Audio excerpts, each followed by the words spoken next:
അവർ ജീവിതം എന്താണ്, സത്യം എന്താണ് എന്നൊക്കെ മനസ്സിലാക്കിയ ദ സോ കോൾഡ് എൻലൈറ്റൻഡ് ആൾക്കാരായിരുന്നു എന്നാണ് അവർ സ്വയം വിശ്വസിച്ചത്. എല്ലാവരെയും കണ്ടോ ഒരേ വേഷം, ഒരേ ഹെയർ കട്ടൊക്കെ? ഏലിയൻ ആണെന്ന് സ്വയം വിശ്വസിച്ച ഹെവൻസ് ഗേറ്റ് എന്ന കൾട്ടിലെ അംഗങ്ങളായിരുന്നു ഇവർ. മനുഷ്യരെ മനുഷ്യരാക്കുന്ന ഒരു വികാരങ്ങളും ഉണ്ടാവാതെ ഇരുന്നാൽ ഒരു സ്പേസ് ഷിപ്പിൽ നെക്സ്റ്റ് ലെവൽ എന്ന സ്വർഗത്തിൽ പോകാമെന്ന് ഇവർ കരുതി. ആണോ പെണ്ണോ എന്ന് തിരിച്ചറിയാനാകാത്ത വിധം വേഷവും സെക്ഷുവൽ ചിന്തകൾ വരാതെ ഇരിക്കാൻ ലൈംഗിക അവയവം മുറിച്ചു മാറ്റിയവർ വരെ കൾട്ടിലുണ്ടായിരുന്നു. ഒരു എക്സ്പേർട്ട് മാനിപ്പുലേറ്ററിന് എങ്ങനെ ആൾക്കാരെ കൺട്രോൾ ചെയ്യാം എന്നുള്ളതിന് പെർഫെക്റ്റ് ഉദാഹരണമായിരിക്കും ഇതുപോലുള്ള കൾട്ടുകൾ.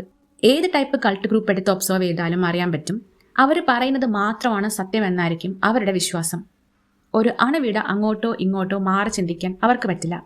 ഈ ഒരു കൾട്ടിൽ തന്നെ അവർ സത്യം മനസ്സിലാക്കി ഫ്രീ വില്ലുണ്ട് എന്നൊക്കെ പറയുന്നെങ്കിലും ഇവരുടെ ലീഡർ പറയുന്നതും ചെയ്യുന്നതും മാത്രമേ ഇവർക്കറിയുള്ളൂ. പ്രവൃത്തികൾ സെയിം ആയിരിക്കും, എന്തിന് വാക്കുകൾ വരെ അപ്പാടെ കോപ്പിയായിരിക്കും.